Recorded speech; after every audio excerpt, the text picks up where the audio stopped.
Hallo miteinander. In diesem Video zeigen wir euch, wie man einen sogenannten Field Strip bei einer Browning High Power macht. Wie immer natürlich sicherstellen, dass die Waffe nicht geladen ist und dann fangen wir damit an, dass wir das Magazin rausnehmen.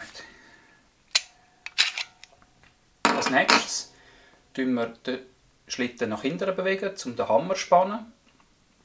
Und zwar so weit, dass diese Kerbung hier auf die Höhe vom Sicherungshebel kommt, damit wir den Schlitten arretieren können. So. Als nächstes nehmen wir den Schlittenfanghebel raus. Für das muss man den auf der linken Seite leicht anlupfen, damit man ihn dann von der anderen Seite aus durchdrücken kann und dann rausnehmen. Jetzt können wir den Schlitten lösen, indem wir den wieder leicht nach hinten bewegen, die Sicherung gegen drücken und so können wir jetzt den Schlitten demontieren. Die Rückschlagsfedern muss man einfach leicht gegen hinten drücken, anwinkeln, dann kann man die einfach rausziehen. Der Lauf, wie man es halt von den meisten Pistolen kennt, leicht anlupfen, ein bisschen gegen hinten, anwinkeln und rausnehmen. So nimmt man das Modell auseinander.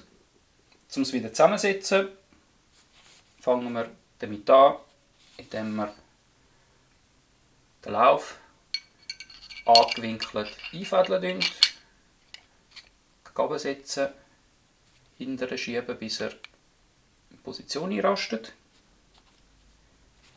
Die Rückschlagsfedern kommt so rein, dass der gewölbte Teil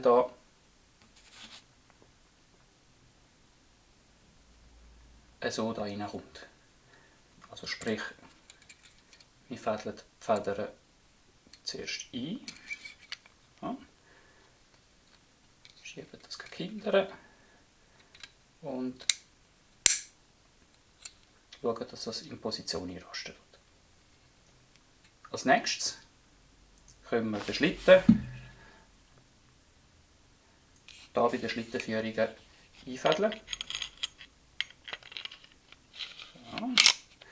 Und jetzt spannen wir wieder den Schlitten so weit gegen hinten, dass wir den mit der Sicherung einrasten können.